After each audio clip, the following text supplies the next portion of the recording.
જય મહાદેવ હર જય ભોલેનાથ. એક ગામ હતું. ગામની અંદર એક માણા હતો, ગરીબ માણા. આવ સીધી બસારાને નબળી, ખેતી બેતી કાંઈ નહીં, અને કાળી મજૂરી કરે. અને એક દીકરો ભગવાને આપ્યો એને, અને કાળી મજૂરી કરીને છોકરાને ઉછેર્યો, મોટો કર્યો, અને ઘણી ઘણીને એને હોશિયાર બનાવ્યો છોકરાને. સમય ઘણો વયો ગયો. સમય જતાં જતાં છોકરો જવાન થઈ ગયો. જવાન થઈ ગયો તો પછી માવતરને એમ થયું કે હવે આપણે દીકરાને ક્યાંક વરાવવો જોઈએ. આપણે વાતચીત ચાલુ કરી દઈએ, ક્યાંક હગાવાલામાં બધાને મળીએ કહેવા, અને આ કામ આપણે દીકરાનું કરવું જોઈએ. બાપા, દીકરો 20 વર્ષનો થઈ ગયો છે. પછી તો બધાને હગાવાલાને બધાને માવતર એના દીકરાના મા બાપ બધાને વાતું કરે છે, ભાઈ આપણા છોકરાનું ક્યાંક એવી દીકરી ઉંમરલાયક હોય તો ધ્યાનમાં રાખજો બાપા, આપણે દીકરાનું કામ કરવું છે. હવે એ છોકરાને મા બાપે તો કાળી મજૂરી કરીને હાડકા વગાડીને મોટો કર્યો બાપા. એ તો માવતરને ખબર હોય બાપા છોકરા કેમ મોટા થાય. પછી એક ઠેકાણાથી ને વાત આવી કે ભાઈ વચ્ચે પીળો માણા એક હગો જ પડે તો જ કામ થાય. કીધું દીકરી છે જુઓ, અને દીકરી રૂડી રૂપાળી અને દેખાવડીને બહુ સારી છે, છોકરાને ગમે, છોકરા જેવી છે, અને બેયની જોડ જામે એવું છે બાપા. તો દીકરાનો બાબો અને છોકરાની મા બે ઘડિયા એ વચ્ચેવાળા ભાઈની હારે ગયા. એના સંબંધી થતા હતા. સંબંધી કામ થાય, સંબંધમાં સંબંધ. તો એ લઈ ગયો ત્યાં, દીકરીને જોઈ, વાતચીત કરી. છોકરાની માએ દીકરી સ્વભાવ બોલી ચાલી બધું રેડી લાગ્યું, અને દીકરી ગમી. પછી આવડા કે હવે એવડો તો ભાઈ ગામડે પહેલાં એવો રિવાજ હતો કે ગામડે જાય તો બપોરા કરીને આવતા. સગાઈ થાય તો ભલે, ન થાય તોય ભલે, પણ આ એક રિવાજ હતો એવો. શેઠા ભલેથી જ્યાં આવ્યા હોય, વાહન વેરો પહેલાં હોય ન હોય એવું બધું ઘણી અગવડ સગવડ આવતી, વાહન ઓછા હતા એ વખતમાં. પછી એ માને તો ભાઈ દીકરી ધ્યાનમાં આવી ગઈ છે.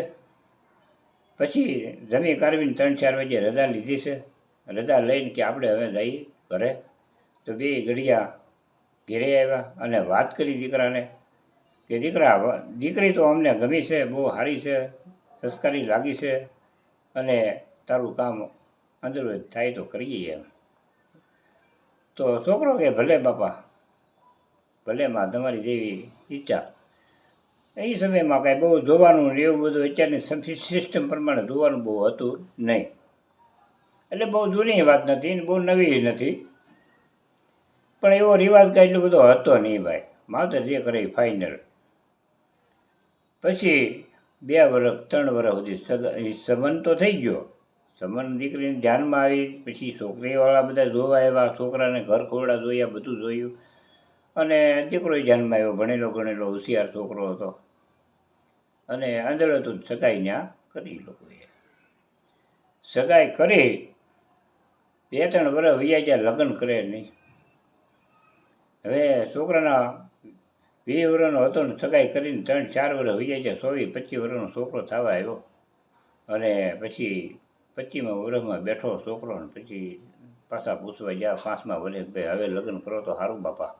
વચ્ચેવાળાને ભીંગ કરીને ગયા, અને કે લગ્ન તો કરી દઈએ બાપા, પણ અમારે ફેર નથી. તો છોકરાના બાપાએ એમ કીધું કે ભાઈ તમને ફેર ન હોય તો અમે કાંઈક ટેકો કરશું બાપા, પણ લગ્ન કરો તો સારું બાપા. 5 વર્ષ વ્યવહાર રહે, અને આ સમયમાં 5 વર્ષ વ્યવહાર બાપા ન રહે.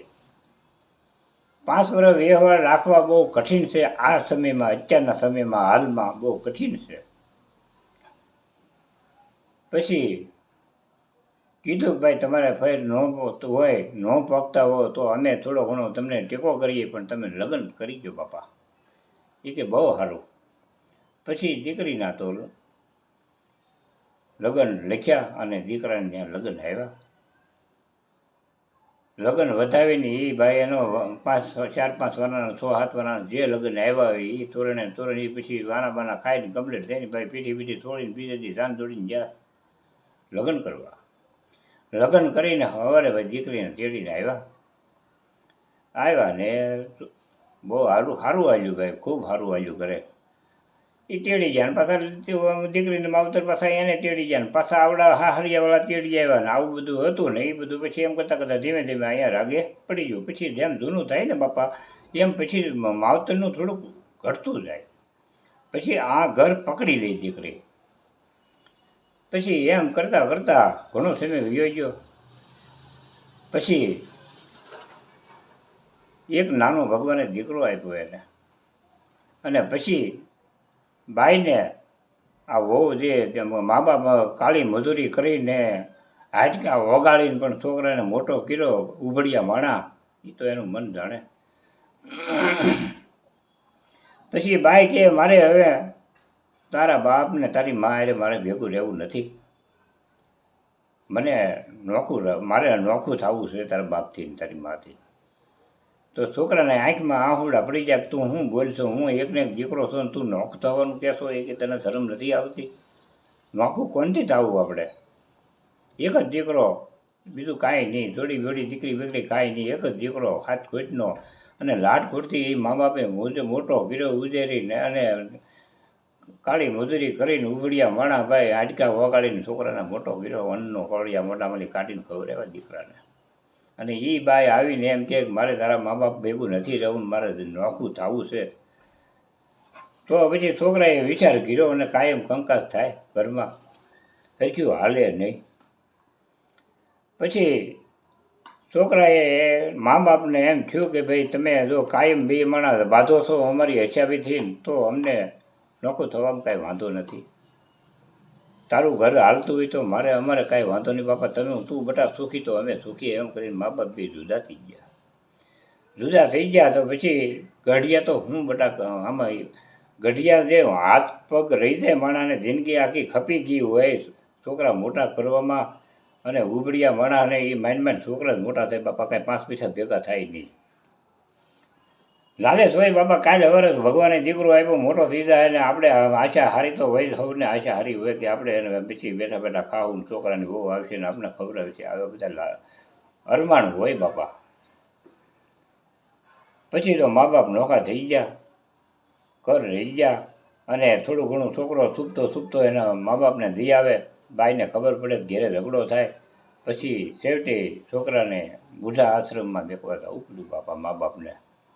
રોતો છોકરો મેકી આવ્યો અને છોકરો તો 10-12 વર્ષનો થઈ ગયો એની ઘેરે. પછી છોકરાએ એની માને કીધું કે માં, મારી દાદી મારે ને મારા દાદાને તું બુઢા આશ્રમ મેકી આવી, હું એવું જ કરવાનો છું તારી યારે. આ તારો જમાનો છે મારી માં, કાલ મારો જમાનો આવશે, હું એ કાલ પરણીને મારે એવું આવશે ને અમે તમને બુઢા આશ્રમમાં મેકી આવીશું, અમે તમને ભેગા નહીં રાખી માં. સમજો એક વિચારો, જેવું તમે કરો એવું તમે ભરવાના છો બાપા, તમે જેવું કરો એવું તમારા છોકરા કરશે. એ 100%ની વાત, એમાં કાંઈ ફરક ન પડે. વિધાતાના ભગવાનમાં લેખ કોઈ મારવાવાળો છે નહીં બાપા. જેવું તમે તમારા માવતર યારે કરો એવું જ તમારા છોકરા તમારી યારે વર્તન કરશે બાપા, એમાં કોઈ ફેર ન પડે. ભગવાન હવનો છે ભાઈ. એટલે મા બાપની આંતળી દુભાવી નહીં બાપા, એને હાંસવો. એ પૂન ક્યાંય તમારું જાતું નથી, 100 વર્ષ સુધી પૂન જાય નહીં. ગઢિયાની સેવા તમને જો એનો આશીર્વાદ મળી ગયો હોય ને, સારા ઘરની ખાનદાનની હોવ આવીને જો સારો આશીર્વાદ આપી દીધો હોય તો એની પેઢીઓ સુધી એની આશીર્વાદ ટકે. માવતર છે ને એ જ તમારા ભગવાન છે ઘેરે. બાકી તમે બહાર ગમે ત્યાં ફાફા મારવા જાઓ, જાત્રા કરો, આ નથી બધું ખાવી એવામાં ગળી જાય આખી બધું નથી જોતા તમે?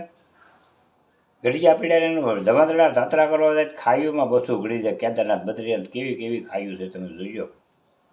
જાય છે એને ખબર છે બાપા કે મોત ભાળીને પાછા આવ્યા હોય ઘેરે, કે આમાં બચી તો ઘેરે પહોંચી ને કે ન પહોંચી, એવા બધા રસ્તા હોય ત્યાં. એટલે બાપા મા બાપને સૌને હાંસું છો મા બાપનું અમુક વસ્તુ માનજો. મા બાપ કે એ સત્ય હોય, એણે જિંદગી પસાર કર્યું હોય, એને બધી અનુભવ હોય. તમને શું ખબર પડે ને તમે સાની મનીના બેહો મા બાપને એમ કે એ છોકરો અજ્ઞાન કહેવાય, જ્ઞાની ન કહેવાય. માવતરની વાત પાલન કરે એ છોકરા કહેવાય બાપા. અને હવ ઘડિયાનું મા બાપ થોડું ઘણું બોલે એનું પાલન કરજો અને ઘડિયાને હાંસવજો બાપા. જય ભોલેનાથ, જય મહાદેવ હર. મારો આ વિડીયો ગમ્યો હોય તો બાપા લાઈક ને સબસ્ક્રાઈબ કરતા ભૂલતા નહીં. જય ભોલેનાથ, જય મહાદેવ હર.